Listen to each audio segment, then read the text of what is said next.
ನಮಸ್ಕಾರ ಎಲ್ರಿಗೂ ಕೂಡ. ಇವತ್ತು ಮಂಡ್ಯದಲ್ಲಿ ಚಿತ್ರಕ EV ಮೋಟಾರ್ಸ್ದು ಒಂದು ಓಪನಿಂಗ್ ಸೆರೆಮನಿಯ ಒಂದು ಶುಭ ದಿನದಂದು ಇವತ್ತು ನಾನು ನನ್ನ ಕಂಪನಿಯ ಚಿತ್ರಕ EV ಮೋಟಾರ್ಸ್ ಕಂಪನಿಯ 3 ಜನ ಏನು ಇಂಪಾರ್ಟೆಂಟ್ ವ್ಯಕ್ತಿಗಳಿದ್ದಾರೆ ಅವ್ರನ್ನ ಪರಿಚಯ ಮಾಡ್ತಾ, ಒಬ್ಬರು ಪ್ರಶಾಂತ್ ಅಂತ ಹೇಳಿ, ಇನ್ನೊಬ್ಬರು ಶ್ರೀನಿವಾಸ್ ಅಂತ ಹೇಳಿ, ಮಂಜುಳಾ ಮೇಡಮ್ ಅಂತ ಹೇಳಿ, ಕರ್ನಾಟಕದಲ್ಲಿ 3 ಜಾಗದಲ್ಲಿ ಚಿತ್ರಕ EV ಮೋಟಾರ್ಸ್ದು ಡೆಲಿವರಿ ಪಾಯಿಂಟ್ ಓಪನ್ ಆಗಿದೆ. ಒಂದು ಮಂಡ್ಯ, ಮೈಸೂರು, ಮಂಗಳೂರಿನಲ್ಲಿ. ಸೊ ನಾನು ಈ ಕಂಪನಿಯ ಚಿತ್ರಕ EV ಮೋಟಾರ್ಸ್ ಕಂಪನಿಯಲ್ಲಿ ನಾನು ನ್ಯಾಷನಲ್ ಪ್ರಮೋಟರ್ ಆಗಿ ವರ್ಕ್ ಮಾಡ್ತಾ ಇದ್ದೀನಿ.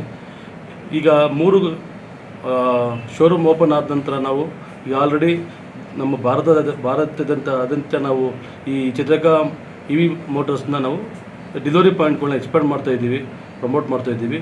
ಈಗ ನನ್ನ ಈ ಕಂಪನಿಯ C&F ಸೌತ್ ಝೋನ್ C&F ವಹಿಸ್ಕೊಂಡಿರುವಂಥ ವ್ಯಕ್ತಿಯ ಪರಿಚಯ ಮಾಡಿಕೊಡ್ತಾ ಇದ್ದೀನಿ.